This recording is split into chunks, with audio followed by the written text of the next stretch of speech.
Como prometido, hoje a gente vai falar da terceira lacuna que as nossas lideranças têm. A gente escreveu um artigo há umas semanas atrás sobre a lacuna cognitiva, emocional e existencial.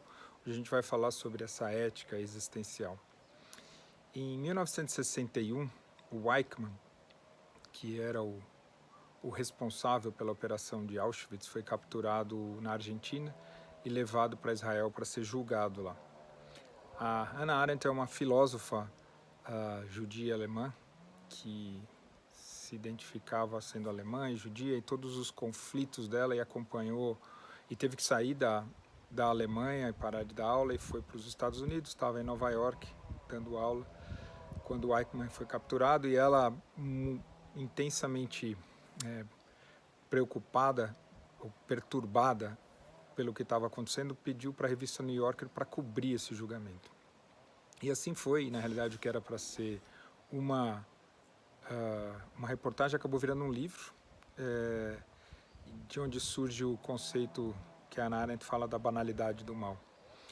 Esse livro e essa história se transformou num filme que vale a pena assistir, chama Hannah Arendt, e as imagens do Eichmann, elas não são representadas por um ator, são representadas por ele mesmo.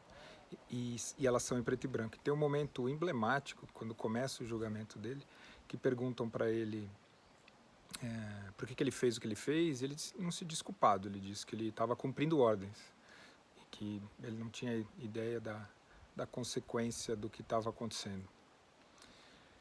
O time se move para março de 2019, Fábio Schwartzman fazendo depoimento no Senado sobre o crime de Brumadinho.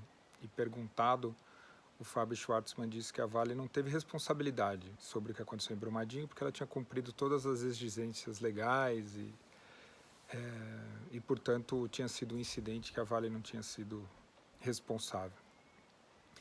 E aqui vale a pena, obviamente não vou falar do Eichmann, mas o Fábio Schwartzman não é uma má pessoa. Todos nós que trabalhamos e tivemos uma vida executiva fomos expostos a tomar decisões complexas, complicadas, limitadas. E o sistema, e do jeito que o sistema é desenhado para premiar resultado, para premiar redução de custo, que no fim do dia aumenta o preço da ação e faz essas pessoas saírem na capa das revistas, inconscientemente vai levando as pessoas a tomar esse tipo de posicionamento. É óbvio que o Fábio Schwartzman devia estar orientado por advogado, implicação penal, mas ele, para se manter executivo, talvez tenha perdido uma boa oportunidade de se colocar como um ser humano. E é isso que essa ética existencial pede da gente, né? E, obviamente, uma outra dimensão da cultura e do sistema é encontrar certo e errado. E hoje, ainda com a velocidade das redes sociais, a gente vai achando um lado e ficando com um lado certo e julgando o outro errado muito fácil. Quando a gente começa a falar de complexidade, as tomadas de decisões, elas não são certas e erradas. Elas são escolhas e por essas escolhas a gente vai passar o resto da vida convivendo com essas escolhas.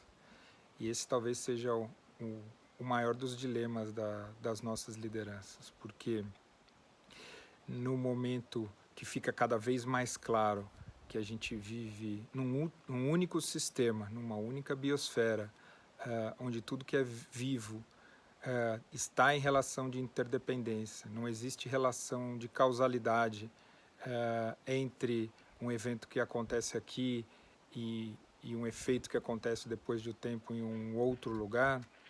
O principal requerimento, o principal convite que a gente deveria ter nos momentos de tomada de decisão, e lembrando que a tomada de decisão ela tem os aspectos cognitivos, emocionais, que a gente já foi falando das implicações e das necessidades, mas tem essa pergunta fundamental, mesmo que a gente não saiba, e na maior parte das vezes a gente não sabe, mas levar a reflexão sobre a consequência e o impacto da sua decisão para tudo que existe e para tudo que vive, talvez seja um dos maiores imperativos que a gente tem nesse momento.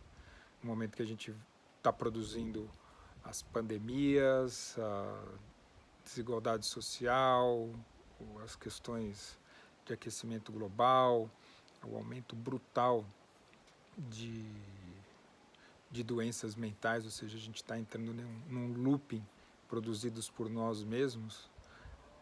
Nós que estamos em posição de liderança, cada vez que a gente toma uma decisão, a gente deveria se perguntar: qual o impacto e extensão dessa decisão que eu estou tomando?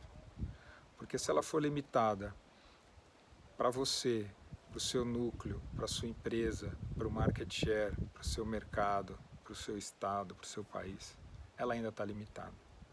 Como é que é a sua decisão?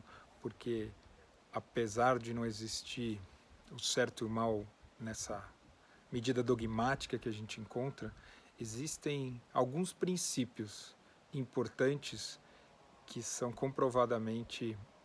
comprovadamente produz melhores impactos. E eles têm a ver com profundidade de consciência, com amplitude de alcance e respeito à vida e tudo que existe.